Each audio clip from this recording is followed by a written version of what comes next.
Assalamualaikum warahmatullahi wabarakatuh. Video kali ini kita melanjutkan video sebelumnya, yaitu masih tentang obligasi. Video ini kita akan membahas yaitu obligasi dapat ditebus. Ya, obligasi dapat ditebus. Kita lanjut.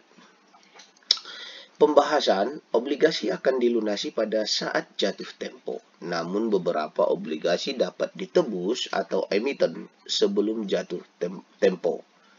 Jadi kita istilahnya membuat sebuah perjanjian, umpamanya rentangnya 10 tahun, ternyata bisa kita tebus dalam waktu sebelum jatuh temponya 10 tahun itu. Itu dikatakan tadi obligasi dapat ditebus. Obligasi yang dapat ditebus sebelum jatuh tempo ini disebut dengan callable bonds. Ya, ini dia. Langsung saja kita ke sebuah contoh. Diketahui obligasi PT CBA dengan nilai nominal 10M berjangka waktu 20 tahun dengan kupon J2 11%, tetapi ditebus pada nilai setelah 15 tahun. Hitunglah harga pembelian yang menjamin investor mendapatkan yield minimum sebesar J 13%. Jadi di sini kan kita bisa lihat dia perjanjiannya selama 20 tahun. Ternyata dia bisa tebus setelah 15 tahun. Nggak sempat 20 tahun. Dipercepat 5 tahun. Kira-kira seperti itu di soal kita ini. Jadi kita akan menentukan berapa pembelian atau penjaminan investor mendapatkan yield minimum dari 13%. Ya. Oke. Kita coba menjawab ya. Kita coba jawab. Ini soalnya ya. Ini soal kita tadi. Oke, ini soalnya. Kita perhatikan ya saja dong. Oke, saya langsung saja. Yang diketahui di soal itu F-nya itu 10 miliar ya. 10 miliar. Oke, 10 miliar. Kemudian ada N. Perjanjian awalnya 20 tahun. 20 tahun kita rubah ke semester. 20 kali 2. Hasilnya 40 semester. Nah, ini 40 semester. Kemudian ada N yang lagi. N yang lagi itu kita buat aja namanya N penebusan. Ada N penebusan. Katanya 15 tahun. Jadi kalau udah 15 tahun, kita kalikan 2. Jadi kita dapatkan 30 semester. Kemudian di soalnya tadi ada C. C ini C kecil ya. C kecil. Katanya 11% per annum.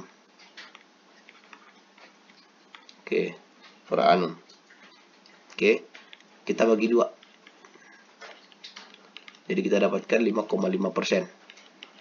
Ya, 5,5%. Kemudian ada C besar. C besar didapatkan dari nilai yang ini. 5,5 dikali dengan modal F-nya nih. Ya, dikalikan dengan modal F-nya tadi. Kali 10 miliarnya. Oke. Maka didapatkanlah hasilnya di sini 550 juta. Oke, dapat C besar. Kemudian ada I terakhir, I kecil.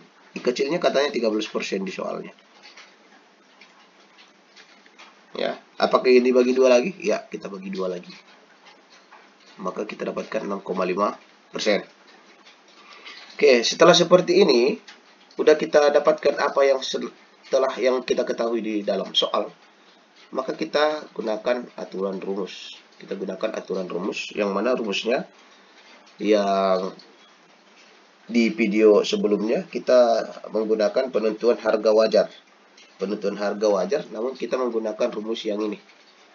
P sama dengan F ditambah C dikurang I.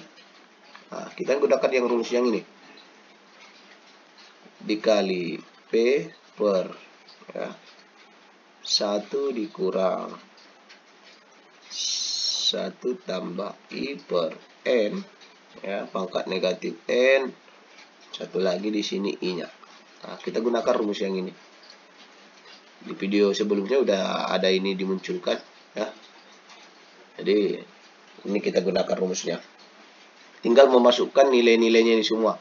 Masukkan nilai F, masukkan nilai N. N yang ini dulu yang dimasukkan atau N yang ini? Itu pertanyaannya, ya.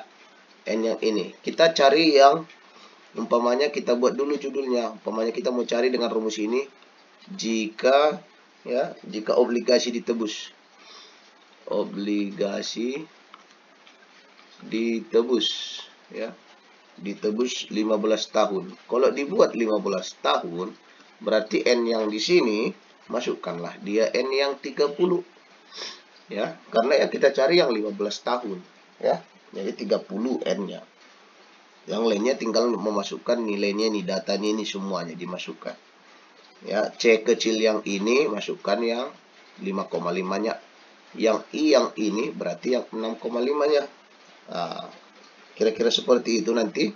Kita ini jika obligasi ditebus dengan 15 tahun pakai rumus ini, maka nanti ujung dapat rumusnya P sama dengan itu didapatkan 8 juta, ya. Kan 8 juta ada 8M.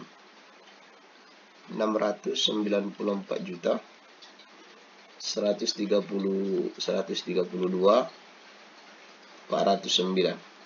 Ini yang didapatkan nanti. Kita gunakan rumus ini dengan jangka 15 tahun. Ini yang didapatkan. Oke. Setelah seperti ini, apakah udah selesai cerita kita? Belum. Ya. Belum. Kita ingin mencari yang 20 tahun. Coba cari nanti yang jika obligasi ditebus jatuh tempo. Ini kan ditebus, ya, ceritanya. Ini obligasi jatuh tempo. Jatuh temponya kan 20 tahun. Berarti dengan menggunakan rumus yang di atas, ini diganti jadi 20. Ya, kalau tadi bukan 20 ya sih. 40 ya, 40 semester, sorry. Ini 40 semester. Jadi ganti nanti 40 semester. Ya, ini 40 semester ini nanti kita tentukan bagaimana didapatkan kalau dia jatuh tempohnya 20 tahun. Nah, nanti kalau kita gunakan rumus yang di atas, maka kita dapatkan hasilnya 8M 585 447 313. Ini dia. Ya. Jadi jika dia obligasinya jatuh tempo selama 20 tahun, ya, yang kita dapatkan itu, jadi hasilnya ini, ya, hasilnya yang ini. Oke. Yang kita dapatkan itu jadi hasilnya ini. Kalau dia jika obligasinya jatuh tempo selama 20 tahun. Ya. Jadi kesimpulannya nanti setelah kamu udah cari yang apabila dia obligasinya 15 tahun, kemudian yang obligasinya jatuh tempo 20 tahun, maka harga pembelian yang menjamin yield selama 13% itu adalah yang lebih rendah antara dua harga di atas. Yang mana kira-kira yang lebih rendah? Berarti kalau kita lihat perbandingan harganya, lebih rendah apabila dia jika obligasinya jatuh tempo selama 20 tahun, gitu ya. Ini lebih rendah. Nah, dengan membayar sebesar ini dan obligasi dilunasi pada saat jatuh tempo yield investor selama 13%. Ya. Jika investor membayar 8 juta yang 8M yang ini, ya, jika investornya membayar sebesar ini, ya, maka ia akan memperoleh yield 13% yang tadi, di yang ini, yang 13% itu 1 tahun itu ditebus sebesar selama 15 tahun. Jadi nanti kesimpulannya nanti, harga yang paling rendah pada investor adalah yang ini selama 20 tahun. Ya. Jadi nanti gitu aja kesimpulannya, nggak usah panjang-panjang kali. Oke, selamat berlatih. Nah, karena banyak berlatih saya rasa semakin memahami soal, apalagi soal cerita seperti ini harus memahami apa yang diketahui di soal. Oke, saya rasa demikian video ini. Sukses selalu untuk kita semua.